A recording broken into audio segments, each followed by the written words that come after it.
months ago, I had a big life lesson, and that was I was coming home from a long drive on a business trip and thinking about heading out the next morning, actually, about 6 o'clock to the airport a while away in Atlanta, and was walking downstairs. I had my laptop in one hand, suitcase in another. I was carrying some hanging clothes. I hit the first step of the stairway, wood stairway, leather-soled shoes, and I just saw things fly. My laptop preceded me. My clothes went everywhere, and I think the suitcase actually ended up on top of me.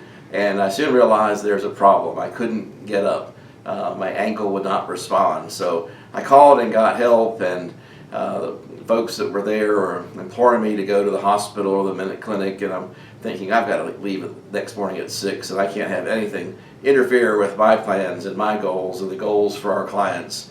And so sure enough, the next morning, got up bright and early in great pain, limped my way to the car, to the Atlanta airport, through the Atlanta airport. And if you've been there, you know there's a lot of driving, or walking rather, involved, and got to the board meeting and was in great pain, and folks were saying, what's wrong, you're not focused, and I wasn't focused. So as the meeting adjourned, I asked the executive director to please take me to a clinic. We went, and sure enough, the news was, it's badly broken.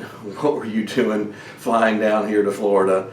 And you need to go see a surgeon when you get home. So through that experience, other than navigating stairs correctly and not carrying too much, I really thought about 5 takeaways for those of us in the nonprofit arena and in fundraising. And the first is to go with your gut. I knew something was wrong when I fell, and I should have dealt with it right there.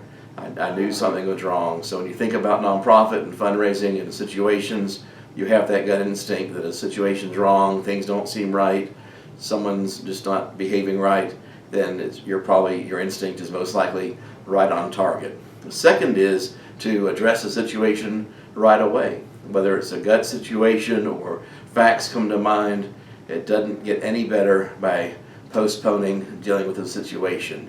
So my big lesson was, after my gut had been confirmed, I returned, and then, against the directions of the doctor, ended up driving about 6 hours to see a client when I was told don't drive and don't walk at all on your ankle. So not only did I not go with my gut, I didn't address the situation as I should have. The third is to violate best practices and pay for it. Same thing in fundraising. They're tried and true principles in fundraising and in the nonprofit arena that we know are right, and when you violate them, you do so at the detriment of your organization. And sure enough, all that walking, all of that extra pressure on the ankle, when I did see my surgeon, he made it pretty clear that I had violated the best practices, and now I'd be paying for it in surgery. The fourth lesson is that you are replaceable. I had that drive to go to the board meeting, and that drive to see a client in another state, because I felt committed to these organizations. The reality is, had I had someone substitute for me or work to reschedule, 2 weeks later, nothing would have been different. No one would have been concerned. The outcomes would have been the same. But I felt I was irreplaceable, and I was not, and I am not. And finally, the fifth lesson is that people want to help.